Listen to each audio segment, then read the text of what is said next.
Flosstube and Instagram friends. This is Kim, and this is my 8th Flosstube video.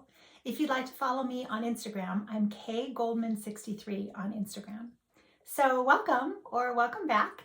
I have a fair bit to share with you again today.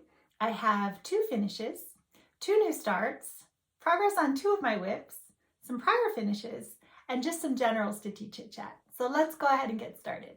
First of all, I want to say hi to my friend Mary. Hi, Mary. You can find Mary on Instagram at MaryDarling17. So Mary saw that I had stitched my Hester Van Dorn and mentioned that she stitched it as well. Let me share with you the chart really quickly. So this is Carriage House Samplings Hester Van Dorn. Now Mary stitched this back in the year 2006, and I was surprised to discover that the chart was that old. I didn't know. And I asked her if she would post it to the hashtag Hester Van Dorn, and she did, so that we can all go and enjoy it either on the hashtag or even just go to her page. Mary also started Smith Sampler, which is another one that I have currently going, and a lot of other things that we share in common in the way of stitching. So I really hope that you'll go over there and tell her I said hi. And then I also want to share a relatively new Flosstuber with you. This is Alyssa Jones on Flosstube and AJ Stitch on Instagram. Alyssa does some really lovely cross stitch, and then she's also a knitter. So you'll love her. Just go over there and tell her I said hi. Okay, so then let's go ahead and start with my first finish, right?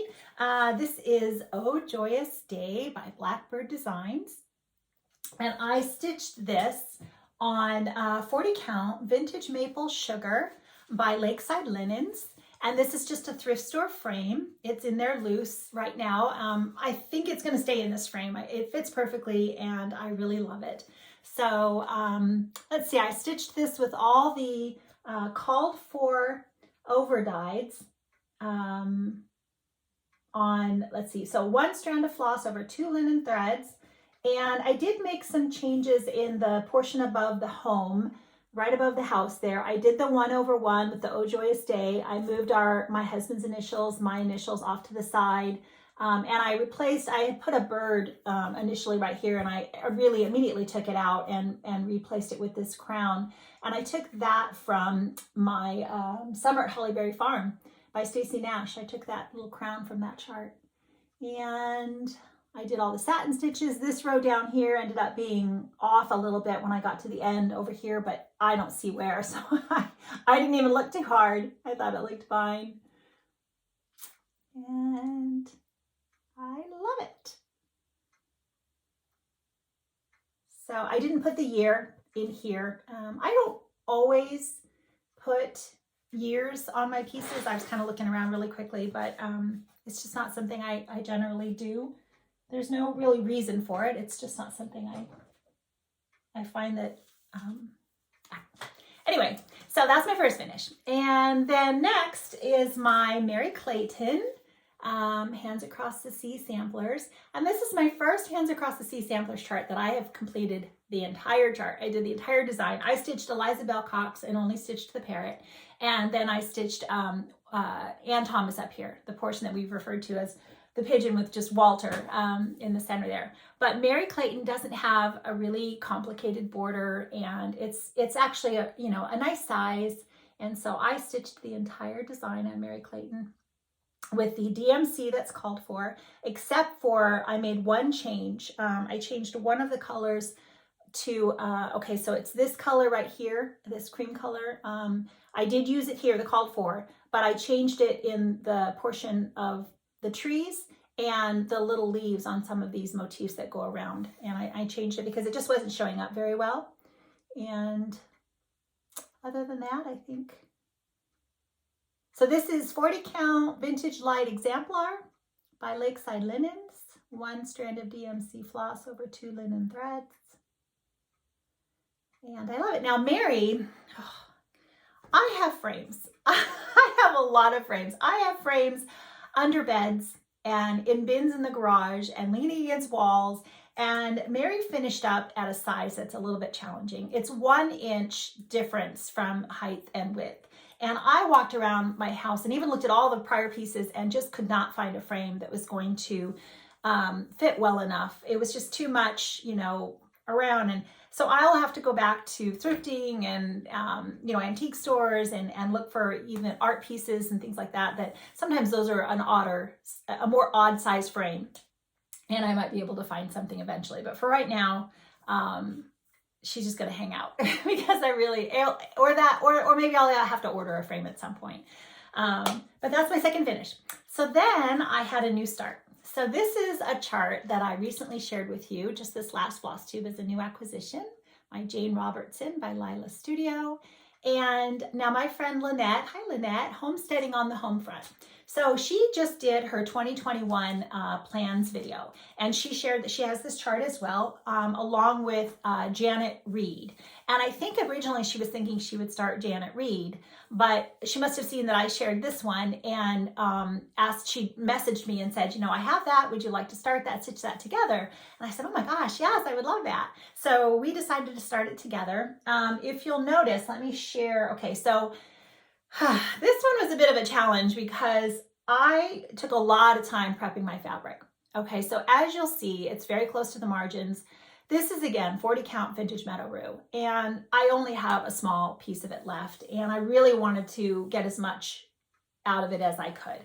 So I have a frame that I want this to fit, an already frame, and I measured. So fortunately, this design comes stitched with this, it's a back stitch frame line all the way around the chart. So I measured and stitched and, you know, looked at what I could cut out of the alphabet to make it fit. So it's a very close call, but it'll fit perfectly. I recharted the middle portion to say King of Kings and Lord of Lords, and I might put the top alphabet may say Revelation. I'll have to, when I get up to the top, I'll fudge it a little bit more and see just what I have to do to alter it. Lynette is going to rechart and put a family member's name here in this middle section.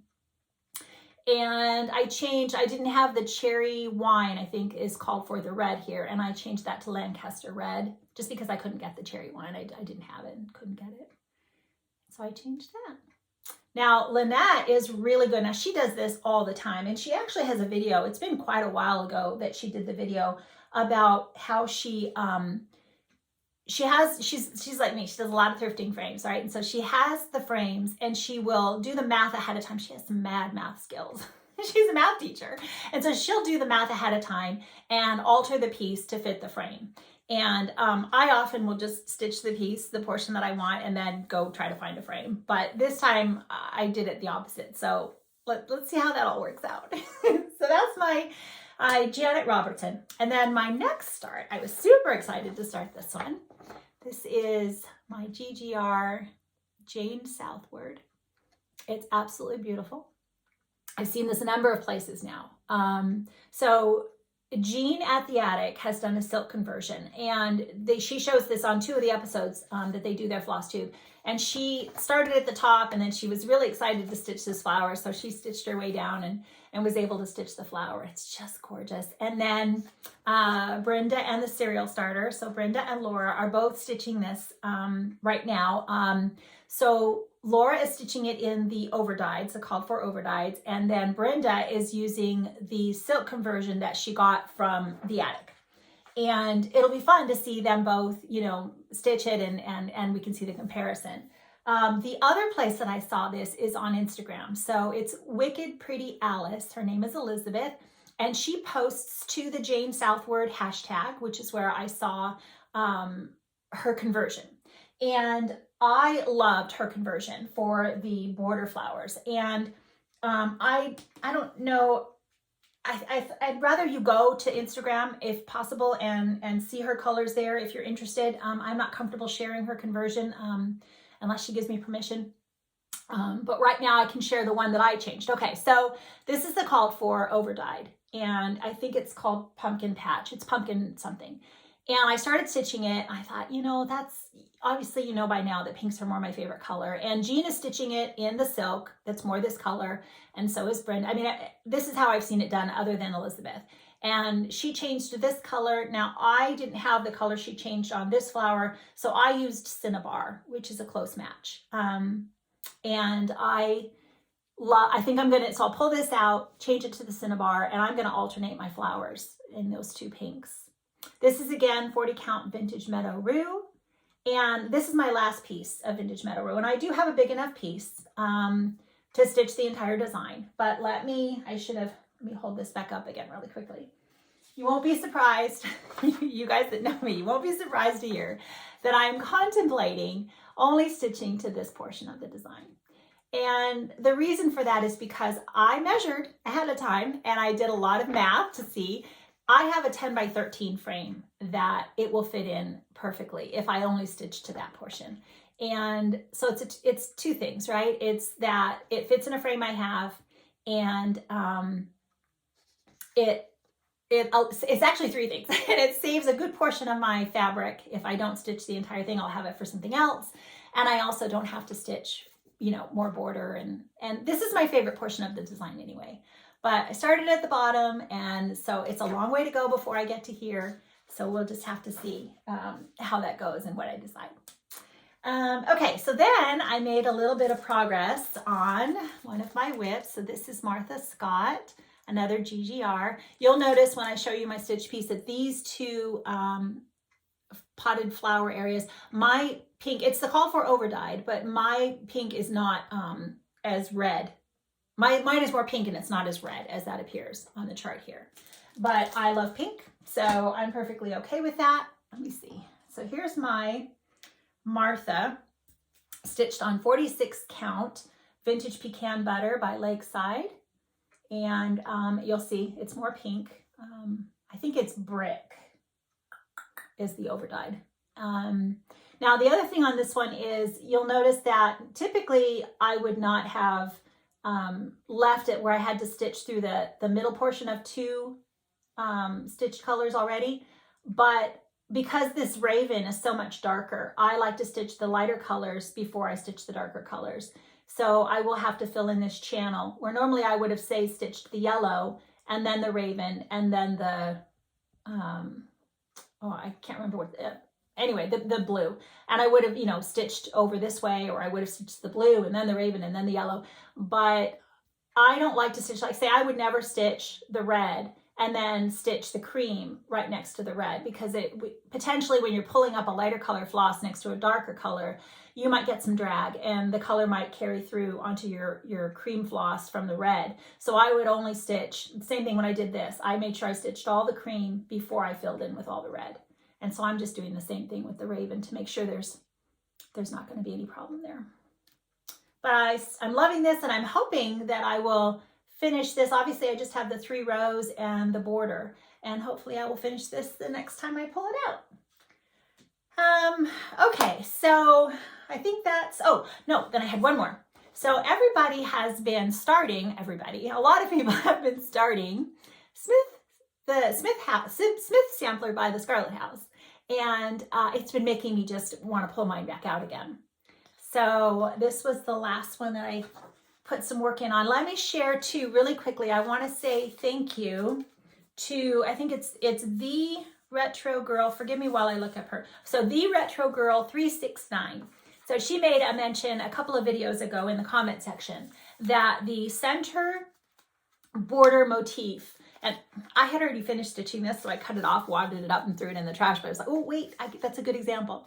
So she said right dead center that this motif is different from every other motif that's similar. And there's a little bit more stitching in the middle here. And so just make a mark on your chart or write yourself a note, something so that you won't forget, because it would be very challenging to fudge that if you just kind of went along thinking it was all the same.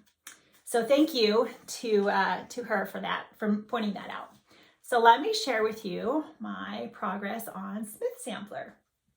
So when I shared this last time, I had only stitched on the top row. I had only stitched this half of the tree, and I think one of the little border triangles up there. And this is the last 3 days. This is what I've been working on. And I got, let's see, and I fixed my, if you'll remember, you may not, but last time I mentioned that I had started 1 row too high. So I went back and did a solid line of brown to bring that to the top of the grass. And I, because I stitched it 1 row too high, some of my branches had to be compensated for, but everything's fine. And I'm making sure I'm making all the same changes on this side. There are a few things that are not actually totally symmetrical. You know, like there's one extra space here. You know, sometimes you think, gosh, if I had made that mistake and you know, the original was charted that way, I would be like, oh, do I have to pull that out? But honestly, this was charted this way, and this is the way it was stitched, and it's just not that big of a deal. Some of these little mistakes we make, I don't feel, for me, they're not worth going and pulling out or changing. So that's my Smith sampler. This is on 46 count Confederate Gray by Weeks Dye Works in the Zweigart base. And I mentioned last time that the 46 count Confederate Gray was a little harder for me to see than the 46 count Vintage Pecan Butter by Lakeside. But I think I might not have been doing this at that time. Now I have a floor lamp with the magnifier and the light, but I actually am now wearing my glasses in addition. And with my glasses and the magnifier, I actually don't have any problems seeing this. The last 3 days have been no problem at all stitching on this. I've really enjoyed it. And then I finished this other peacock down here. I'd had some threads, just the red and the cream dangling. And I was like, Cam, just finish the peacock so you can use up those threads.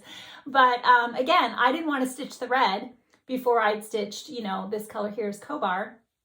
So I went back and made sure that I finished him up last night and was able to get those threads used up. So that's my Smith sampler.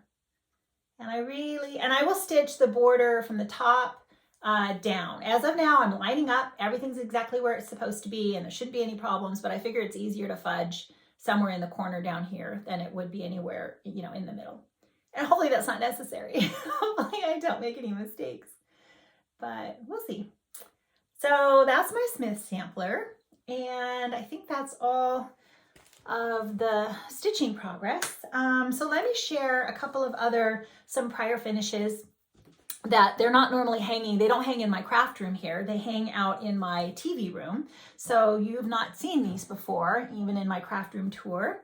This is Jeanette Douglas, Vintage Animals. And again, this is one of those, it's a very odd size, and I have 3 of them. So I've just made do with a regular standard size frame. Someday, these will get better frames, but for now. So this is, let's see, it's Legacy by Picture This Plus. It's 40 or 36, and which is the called for fabric. The Legacy is the color, stitched with all the overdyes. So that's Vintage Animals, and then there's Vintage Flowers. Again, these are all Jeanette Douglas. I love Jeanette Douglas designs. She does do a lot of designs with specialty stitches, and that's just not something I personally enjoy, a lot of specialty stitches. So while her designs are gorgeous, I don't stitch as many of hers as I would. Pardon me for reaching down there. As I would otherwise, just because it's not where I'm at right now. But you don't know, that could change. So like this has the Iberian eyelets for the peacock, but he's just glorious. And they're not hard, they're a little time consuming, but they're not hard. And this is my favorite. I love this one. I stitched these, not last year, but it was probably the year before. I may have even started one. I think this was the first one I did prior to that, but.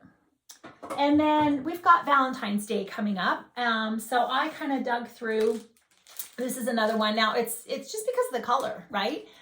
This is one I finished as well a couple of years ago, Berry Bird by the Scarlet House. And just because of the color, I'm going to put this on display with my red things. I will do, most of it's out, but some of it still needs to be tweaked. I will do just a real quick video showing a home tour of my buffet and my hutch and all of that, if you guys are interested, when it's all ready. But this is the Michael's pedestal, and this is just the little dome. I don't know what this is that you can get. I don't even know if this is really considered a cloche, but I got it at a thrift store, and I finished the bird, and I did it on a CD, just a blank CD that I wasn't using anymore, because it's perfectly round and it was the perfect size. And I just did a gathering stitch around the back on the linen and pulled it tight. Put a little bit of padding under the stitched piece. And I will put that on display with I have a section where I have a lot of my red things. And then I have in my hutch, I will put a lot of my pink things. And I told my husband, I said, sweetie, I'm so excited. He's like, why? I'm like, because it's like I get to put out everything pink and flowers, and it's for months because it's going to be spring after that. And that's just my favorite. Okay, so those were all my prior finishes.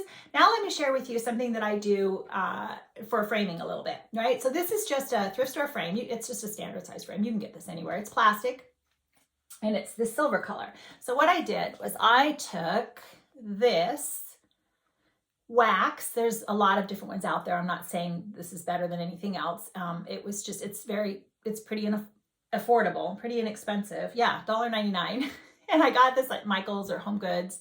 And I took a paper towel. It wasn't even anything terribly technical. And I just took a paper towel and just rubbed it around the same frame. So it was this color. And when I waxed, it ended up being this color. And I thought that came out so nice. This is a Red Cottage by Plum Street Samplers, just in case. I know a few of you have asked from time to time. Vintage Meadow Rue. And this is like the third frame this piece has been in. But this will go out in on my red display for Valentine's Day. And when I did, after I rubbed the wax on, I really let this dry because you want the wax to make sure that it has time to cure. And before I put my stitch piece in there, after a day or two, I took a paper towel and even a tissue, and I just kept rubbing the whole, all around, inside, the outside, everything, because I really wanted to make sure that nothing came off on my tissue or my paper towel, no discoloration at all. I wanted to make sure that the wax had thoroughly cured, because it wouldn't be good to put your stitch piece in there and then all of a sudden, find that it came off on your fabric. So just be patient, let it cure. Okay, so then a couple things really quick. So this right here, in case you ask, because I don't think unless you watched my craft room tour, the very first video I did quickly, this is the Good Housewife. And her shop, her Etsy store is not open, at least right now that I've seen, because I've been watching. There's a few things on there that I'd still like to get, but just in case, you never know, it might come up in the future. And let's see, this is Brenda Gervais with I Needle and Thread. I looked it up a couple times now, and I still can't remember what that one's called. If you want to know, ask me. I'll look it up again. This is Karen Kluba, Rosewood Manor. I think this was designed, it might have said Claire. Anyway, I think it's called Peaceful Dove. Joyful Song. I shared that with you last time. Oh, I don't know if you can quite see the Prairie Schoolers over here.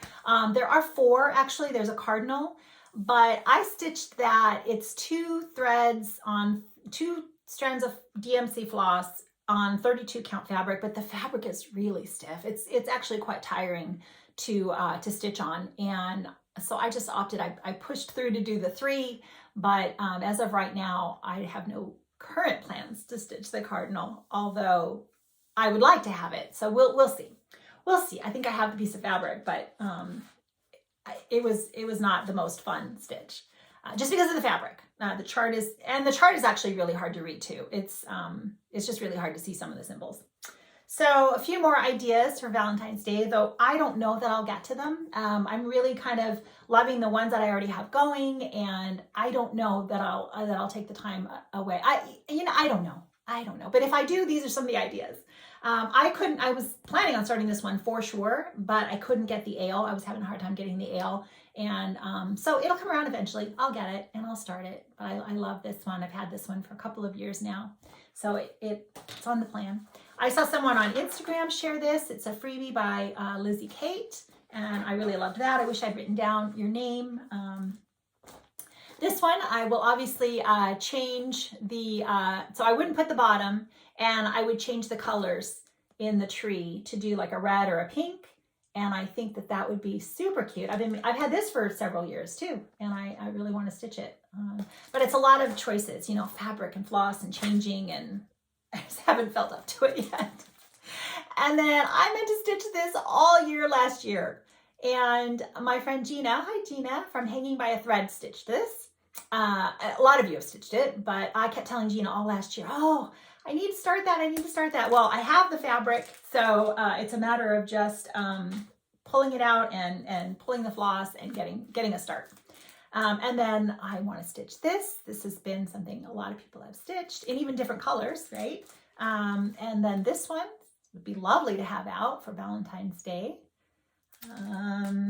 And I guess that's all. Oh, and then really quickly, I just saw late yesterday, and I watched a little bit, the rest of him this morning, is Jacob from Modern Folk Embroidery has his latest Flosstube video out, and he shares a couple of charts that are super for Valentine's Day. So I know you'll all go over there and watch his video, and you'll know the ones I'm talking about right at the end. He shares them.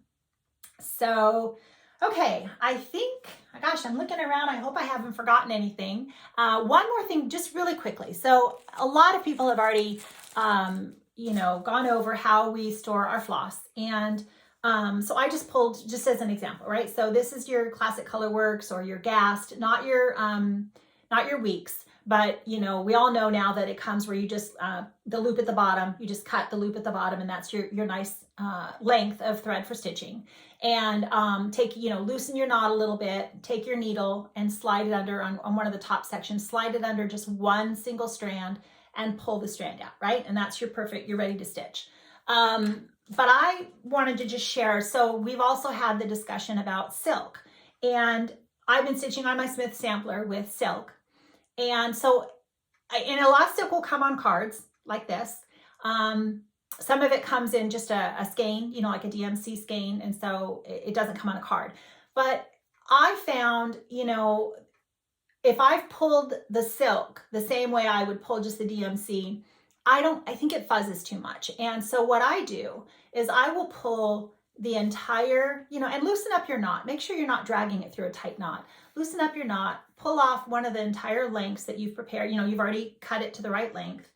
And then take your floss, and if it's really tight, you can kind of tap it at the top and it loosens them up a little bit. And then grab your single strand and just pull, just gently, don't yank it out and make it knot up, but just if you just pull it out nice and slowly and smoothly, it'll come out from there, and you'll get a lot less drag, and I think it creates a little less fuzz with your silk.